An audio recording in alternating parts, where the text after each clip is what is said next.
Hello everyone, welcome back. So, if you probably clicked on this video, it probably only means one thing.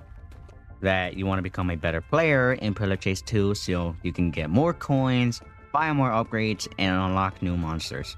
Well, let's not worry about that because I have the video for you right here. And I have in total about 7 total tips that will help you become a better player in Pillar Chase 2. So let's get started. So tip number 1 is stamina usage. So when it comes to stamina in this game, you have without upgrades a total of 100 stamina.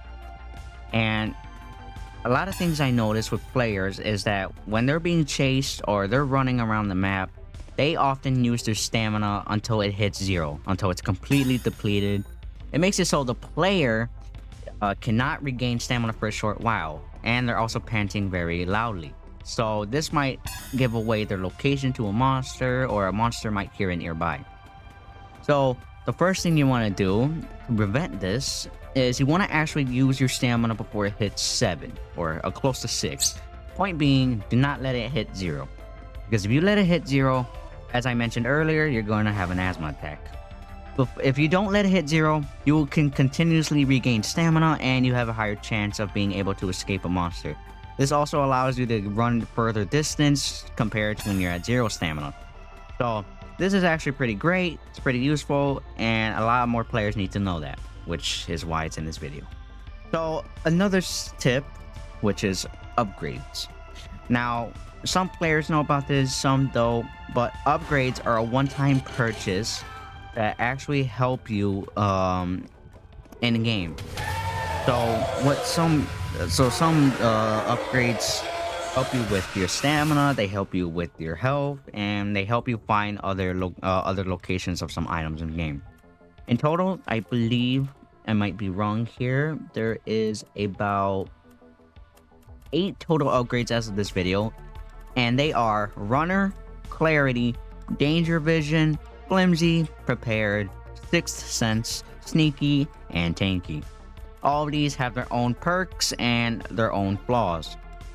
And I'm not going to go over what all the upgrades do, however, I will go over my personal favorite ones.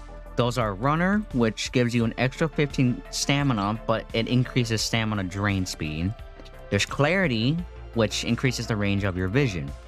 Danger Vision, which if someone dies, you can see the location of the monster across the map. They're highlighted for 6 seconds. And Flimsy, which in return gives you less HP and stamina, but you run much faster. So these are the best upgrades in my opinion for survivors, as you can create some pretty sweet combos. Personally, one of my favorite combos is using Runner, Flimsy, and either Clarity or Danger Vision. And what that does is basically you're faster, and the Runner helps you get a little bit more stamina. And of course, Clarity or Danger Vision helps you see the monster or you see further in the map. It's a pretty sweet combo, and it actually helps a lot if you like using upgrades a lot. However, you can still survive a match without upgrades. So we're going to move on to the next tip. Tip number 3 is closets and lockers. Now, I know a lot of you don't use closets or lockers when it comes to trying to survive. And personally myself, I don't use them too often either. As basically, as of right now, every single monster has the ability to either see a player nearby or highlight them for a long period. And of course, this sucks because it makes lockers and closets kind of useless. But I will admit that I have used them before, even though I just said that I don't use them often. So instead of actually hiding in a closet for a long period of time during the match, what I like to do sometimes is hide in a locker or in a closet while I'm being chased. Not only does this confuse the monster sometimes where you are, but it's actually pretty useful if you use it when there's players nearby. Because if you're hiding in a closet, the monster's going to go for the nearest player nearby and they're going to completely forget about you while you're hiding all cozy in that closet. So if that's a situation that you happen to be in, I'd recommend taking that. Of course, this brings us to our next tip, which is speed walking. At least this is what I like to call it. What this means is when you are walking around the map and you want to try and complete your objectives quicker, what you can do is actually take some of your stamina and sprint just for a short moment. While yes, it does take some of your stamina, this also helps you move around the map quicker. So this can help you complete your objectives slightly faster, and overall helps you travel around the map quicker. Yes, this does come at a cost of maybe encountering the monster and you have less total stamina, but it's a fair trade-off for when you reduce the time after completing the objectives. Just be smart about it and try not to stumble against the monster. Tip number 5, listening. So I know a lot of you like decreasing your audio on your headphones because maybe the game is too loud or jump scares are too loud, and personally that's not bad to do. It helps players get less frightened. However, when it comes to this game and audio, it is very important because monsters for the most part either have their own ambience or their own sounds that play when nearby.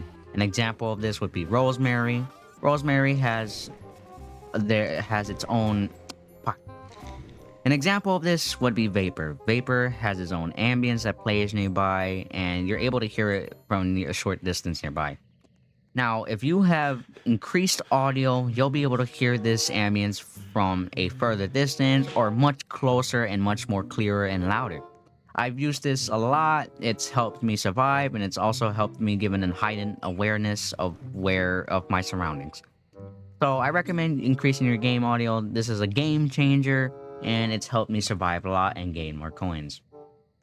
Now, tip number 6 is jukes. Now, this one does seem funny, but juking in game can actually work sometimes if you're being chased. I've done it a few times. Sometimes it works for me, sometimes it doesn't, and other times it gets me killed. Now, while this is a tip that I included in here, I wouldn't really recommend doing this often, as you're better off just running away from the monster instead of juking. This isn't to say it doesn't work, but for the most part, you have a better chance of surviving if you're actually running away. So, moving on. Now, this brings us to our last but not least, tip number 7, focusing on the shorter objectives. Now, as you notice, some maps have more than one objective. An example of this would be Pillars, where in total there's 2 objectives and you have 4 vents to complete and 9 buttons to push.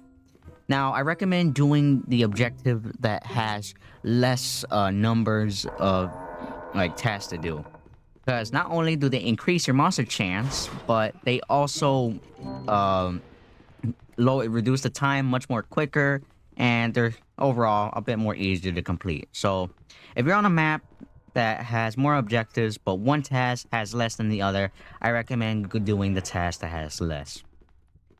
Now, that concludes all the tips I have in this video. However, if you have any more tips that you think are good or if you think that will help players, suggest it down below in the comments. And thank you for watching. I hope you enjoyed this video, and hopefully these will help you become a better player in Pillar Chase 2.